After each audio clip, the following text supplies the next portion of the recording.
He was a broken black single father with nothing left to lose. She was a white billionaire who could buy anything, except love, legacy, or forgiveness. When she looked him dead in the eyes and said, "Take off your pants. I won't stop until you give me a baby," he thought it was humiliation. He didn't know it was a trap that would rewrite both their destinies forever. If you believe stories about power, pain, and impossible love should be told, subscribe now. Because this story isn't just about money or desire. It's about who really pays the highest price. He stood in the shadow of a glass tower that scraped the London sky, rain soaking through his thin jacket as if the city itself had decided he wasn't worth shelter, and Marcus Reed thought about how strange it was that grief could make a man feel heavier than poverty ever did, because 3 years ago he had still been married, still laughing, still planning holidays instead of counting coins, but now he was a black single father with a 6-year-old daughter asleep on a neighbor's couch and an eviction notice folded so tightly in his pocket it felt like a weapon pressed against his ribs, and when the security guard inside the billionaire's building looked at him with suspicion Marcus almost turned away, almost chose pride over survival, but then he remembered Ava's asthma inhaler running out and the school calling about unpaid lunch fees, and that memory pushed him forward through the revolving doors and into a world that smelled like polish, money, and quiet power, a world that had never been built for men like him. The woman waiting for him at the top floor did not stand when he entered. Eleanor Whitmore never stood for anyone. She sat behind a desk carved from a single slab of black marble, her silver hair pulled back tightly, her face sharp with intelligence and exhaustion, and the first thing Marcus noticed was not her beauty but her eyes, cold, calculating, and painfully lonely, eyes that had seen boardrooms surrender and governments bend but had never once softened for love. And when she said his name it was as if she'd already owned him for years, as if his entire life had been summarized in a private file he would never be allowed to read. She told him she knew everything. His wife dying during childbirth, the medical bills, the way his grief had cost him his job, the eviction, the quiet nights where he sat on the edge of his daughter's bed wondering how long he could keep lying to her about things getting better. And Marcus felt exposed in a way that made his skin prickle, because poverty was humiliating enough without being dissected by a billionaire who spoke about his pain the way investors spoke about risk, and yet when she offered him money, more money than he had ever imagined, his first instinct was not relief but fear, because nothing that came from people like her ever came without a price. Eleanor told him she was dying. Not today, not tomorrow, but soon enough to hear the clock ticking louder than her own heartbeat. She had built an empire, she said, but empires rotted without heirs, and hers would be handed over to men who had waited decades for her to slip, men who despised her, men who would erase her name the moment she was gone, and Marcus didn't understand what any of this had to do with him until she stood, walked around the desk, and stopped so close that he could smell her perfume, something expensive and sharp, like control itself, and said the sentence that would fracture his understanding of power forever. "Take off your pants," she said calmly. "I won't stop until you give me a baby." The words were not shouted. They were not playful. They were delivered like a contract clause. Marcus felt humiliation burn up his spine, rage tighten his jaw, and grief whisper that maybe this was the universe's final joke, but what stopped him from walking out was not the money, it was the way Eleanor's voice cracked just slightly at the word baby, the way her hand trembled before she folded it behind her back, and in that fraction of a second Marcus saw not a predator but a woman terrified of dying alone, and the realization confused him more than any insult ever could.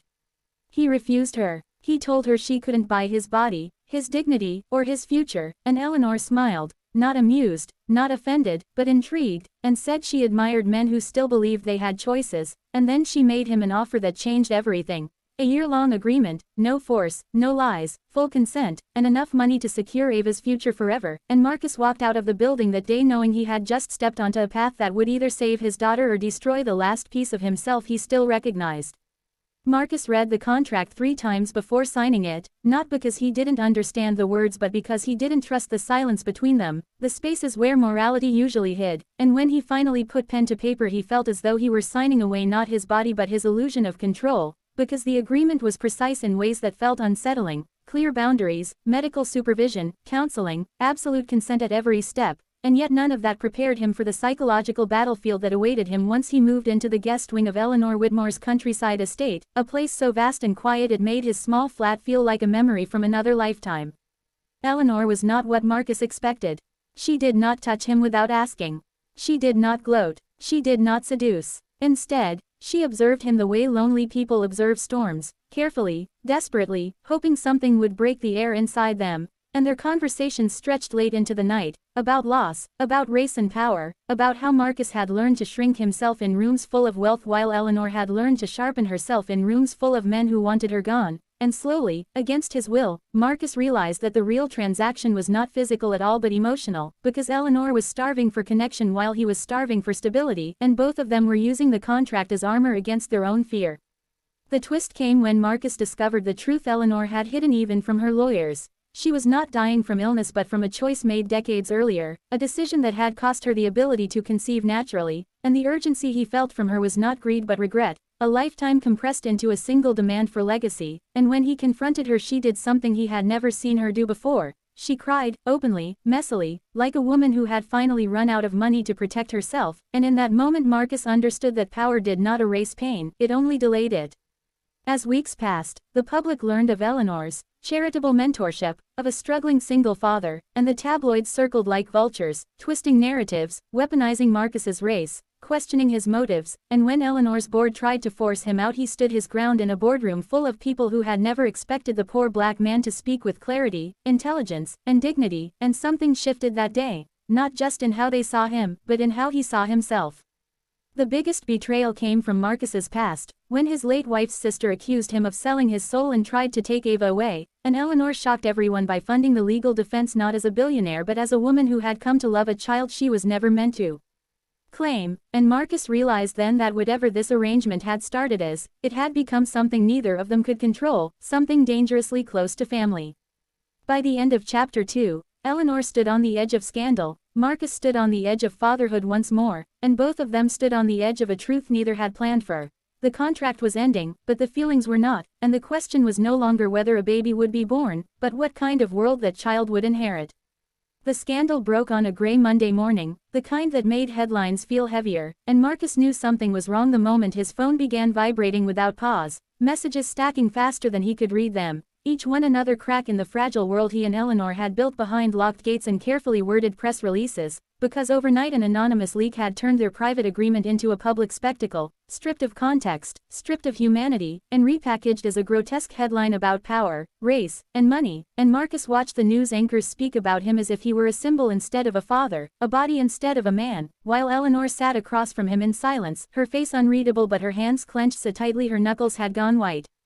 The board moved fast. They always did when blood was in the water. Emergency meetings were called, legal teams mobilized, and Eleanor was given an ultimatum disguised as concern: step down quietly, cut ties publicly, protect the company's image. Marcus understood immediately what they were asking her to sacrifice, and it wasn't just him, it was the child she still hoped for, the future she had dared to imagine after decades of isolation, and when he told her he would leave, that he would disappear if it meant saving her empire, she finally looked at him not as an asset or a solution but as someone she could lose, and the fear in her eyes told him everything he needed to know.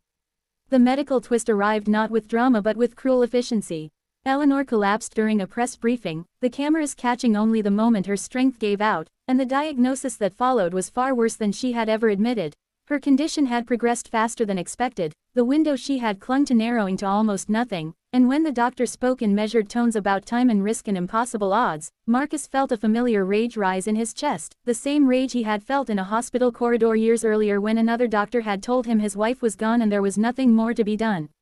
But this time, Marcus refused to be powerless. He went public, not with anger, not with shame, but with truth. In a quiet, deliberate interview, he told his story from the beginning: the grief, the poverty, the offer, the consent, the unexpected humanity behind a contract the world had judged without understanding, and as he spoke he did something the tabloids had not anticipated: he centered Eleanor not as a villain or a savior but as a woman facing the same fear every human eventually faces: being forgotten. The response was immediate and divisive, but something shifted in the noise, a crack in the narrative that allowed compassion to slip through, and for the first time Marcus saw strangers defend him not because he was pitied but because he was respected. The courtroom showdown came when his late wife's sister made her final move, using the scandal as leverage to claim Ava was being raised in an unstable environment, and Marcus stood before the judge with Eleanor seated behind him, not as a billionaire protector but as a witness willing to risk everything, and when the judge ruled in Marcus's favor, citing love, consistency, and the visible bond between father and child, Eleanor wept openly, because in saving Ava's future they had proven that family could exist outside blood and contracts and headlines. The final choice arrived quietly, the way all real endings do.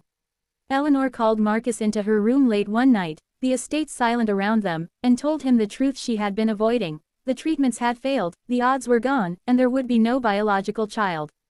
She released him from every promise, every obligation, every tie that had begun with desperation instead of love, and Marcus listened, heartbreaking not for what they had lost but for what they had found too late, and then he made a choice of his own, not out of debt, not out of pity, but out of clarity. He stayed, not as a contract, not as a means to an end, but as family. Eleanor rewrote her will in the months that followed, shocking the board by placing the majority of her fortune into a foundation focused on housing, healthcare, and education for single-parent families, with Marcus named not as heir but as guardian of the mission. And when she passed quietly one early morning with Ava holding one of her hands and Marcus holding the other, the world expected a spectacle but received instead a legacy built on humility rather than dominance. Years later, Marcus would stand on the steps of a community center bearing Eleanor Whitmore's name, watching Ava laugh with children who no longer had to choose between lunch and dignity, and he would think about that first sentence spoken in a tower of glass, the one that had sounded like ownership but had led, painfully and unexpectedly, to something far more powerful.